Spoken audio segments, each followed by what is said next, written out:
Good morning. I have about 15 different stories I want to tell you, but only 15 minutes, so I suppose I'd better stop wasting them. Uh, the first thing I want to say, I'm going to hand my notice in here today because, because nobody answered the call to arms is the first thing. That's the first thing I'll say. And if you want to keep your head above water and keep your eye on the prize, like the most important thing for me is keep my eye on the prize. And if I put the head down and the ass up, for example, the manager told me here yesterday that there's no more volunteers coming until June and that things get really busy around March. So that means my workload will dramatically increase. And then I was up pricing spades in the shop as well. I was up pricing spades the other day in the shop and testing them out, to choose my spade to do the bit of gardening. And I just said to myself, the best thing to do to keep your head above water is delegate the work. But there's no one to delegate the work to because nobody answered the call to arms. So I have to keep my eye on the prize. I have to keep my head above water. So the best thing I can do is get the fuck out of here. And that's exactly what I'm going to do. As well as in the cognitive behavioural therapy course, one thing sticks in my head was Kane said, you first, you have to go first, you have to go there first, you have to go there first.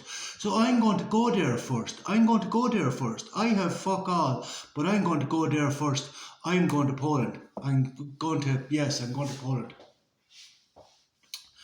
I'll wait till I give my notice in here today and I'll wait till the next volunteer comes because I want to be very good to me here. They've been very good to me. So I won't leave them in the lurch. I'll wait till the next volunteer comes. That might be March. And then I'll split. My intention is to go east. And that's the first story I'll tell you. Is to go east. I want to say, when I used to be putting in the lifts, it was hard graft. It was hard labour, and even though you could make it easier, and a lot of the boys who worked directly for Otis used to make it a lot easier by doing, they used to employ mechanical devices to do all the lifting and everything else. In order to make up time, I used to do all the lifting myself, because I didn't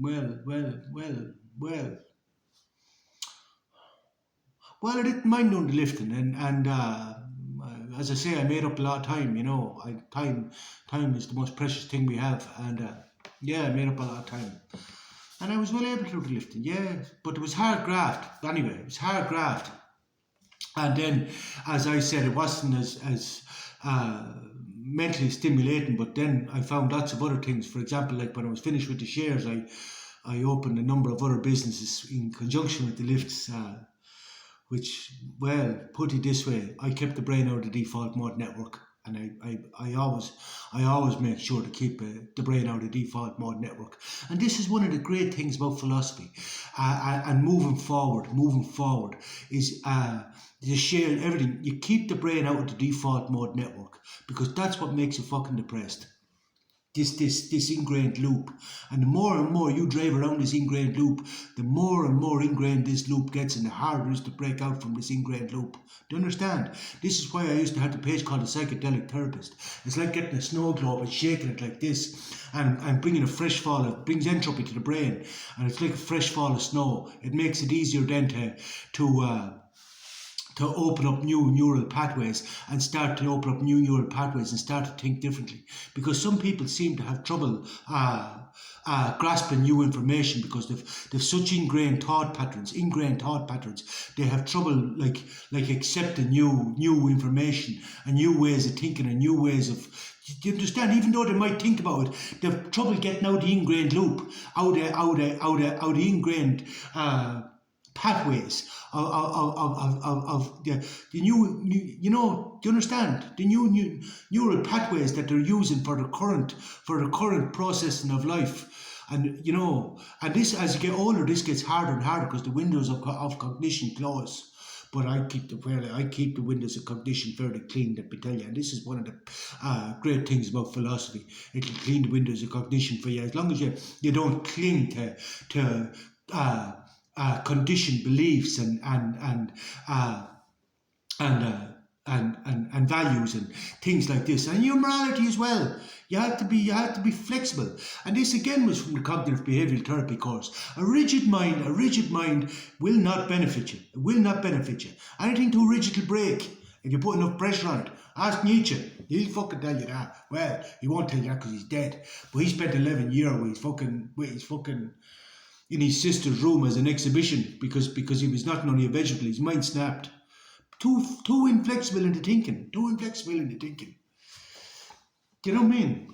Anyway, I'm digressing again. Yeah. So when I put in the lifts, it was very hard graft and all. But I used to have a dream, you know. I used to say to myself, I'm going to do this. I'm going to do this until I'm 50, and then I'm going to get back to the shares again.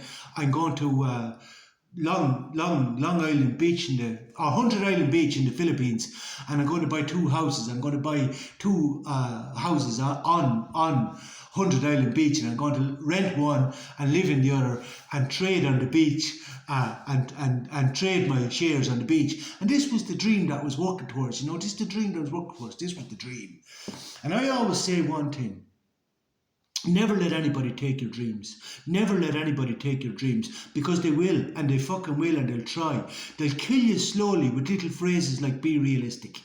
They'll kill you slowly with little phrases like be realistic, be realistic. But I never let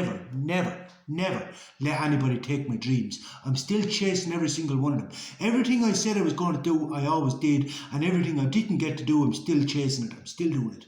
That includes competing again for Hercules Olympia. I'm back in the gym now. I paid a month. That's why I don't mind staying another little bit, because I paid for a month in La Scala Fitness here in Glico Terranova. It's a lovely little gym. I was going to move because, again, it's nice to break out from the patterns, you know. I was going to move, but when I went to another gym then, one was way too expensive. It was nearly twice the price. Another then was too far, and another one then has all these stupid rules about changing your shoes, and stupid rules about bringing a towel in. Stupid rules. At least in La Scala gym, they don't have all these stupid rules. They let me train in my socks, and it's a lovely gym. It's a nice gym, and there's everything you need. Nice equipment, fucking equipment's on point, everything's perfect. So I'm going to train there until such time as another volunteer comes. Yeah, but I was telling you about the dreams. Yeah, so this was the dream, to go to the Philippines. But as I say, when things went tits up, and I lost everything, what caused me a lot of anxiety was that the dream was over. The tragedy, it's a tragedy for me to say the dream is over, but the dream was over, and this, I was too tightly attached to this outcome, to this dream, and this caused me a lot of frustration and anxiety, I have to say. But in saying that, my point I want to make is that in these eventualities where the rain comes down and washes incy spider down the water spout, the best thing to do is pick yourself up, dust yourself off, and focus. Now, I had intended to retire at 50 and trade shares this was the dream, on 100 Island Beach in the Philippines. But I'm 49 now, I'm 50 in May, and I'm en route to the Philippines. We're on fucking track. Trust the process. Trust the fucking process, but you have to pick yourself up and fucking focus. And now that's only part of the bigger thing. That's only part of the because I moved the goalpost, because really the worst thing you can do is have a dream and attain that dream. Because then when this is what happens to a lot of people. They have a dream, they attain that dream, and then they become locked in a fucking rut. They don't move out from this again. Do you know what I'm saying? Like, so if their dream is, for example, my dream one time was to own a gym. I did the fucking gym. I had the gym for what, 4 or 5 years, 5 years. And then that dream was done. That dream was achieved. It's time to move the fuck on. But what people do is they cling to this then. Cling to this and they don't do anything else with the rest of their fucking life. Do you know what I mean? So as I have to give McGregor, I'm not a big McGregor fan, but I have to give McGregor one thing. If your dreams aren't big enough, don't scare you, they're not big enough. No, my dreams don't scare me. I'm quite not to scare me. There's no fear anymore. But that's from facing every fear. Anyway, so basically, the moral of the story: never let anyone take your dreams. Now, I wanted to tell you a few stories. Yeah, and even though I'm going east, the universe said that that I ought to go and see somebody in Poland before I go any further east. So that's what I'm going to do. I'm going to Poland to see somebody. Um, I went on a date one time with a Polish girl, um, very good looking girl and very nice girl, and we went to Guinness Brewery, the Guinness hop store in Dublin. Yeah, and it was a lovely day out. And I want to tell you stories because I want to tell you about the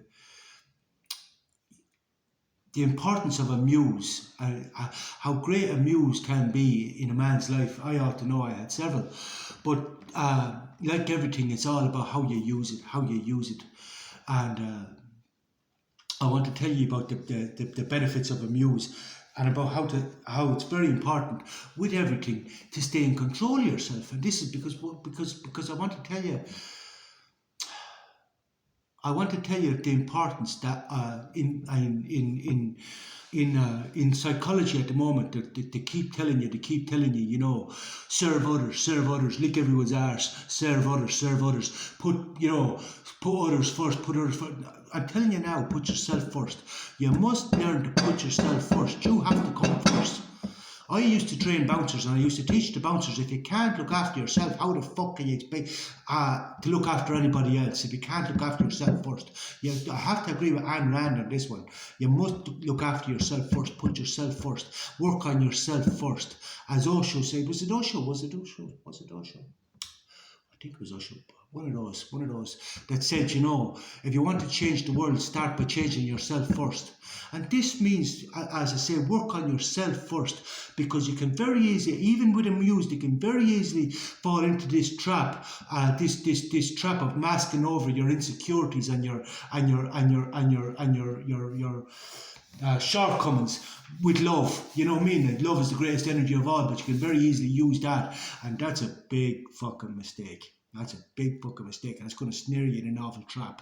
I tell you, I know, but I'll tell you about this again. Because I'm nearly out of time, and I have to do my bit for Stoicism. My soul said I have to do my bit for Stoicism. I have to do my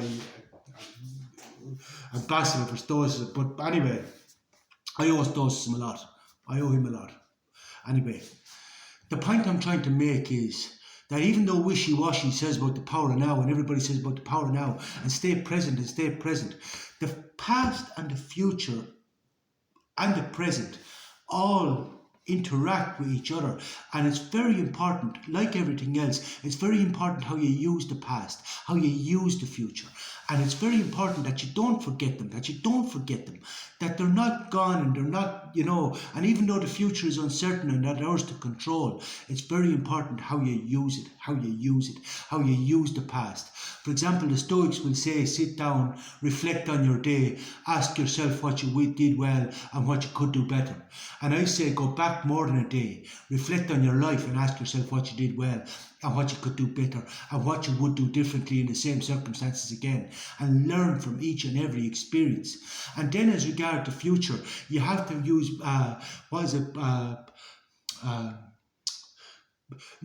negative visualization. You have to be able to preempt stressful situations and mitigate them, mitigate them.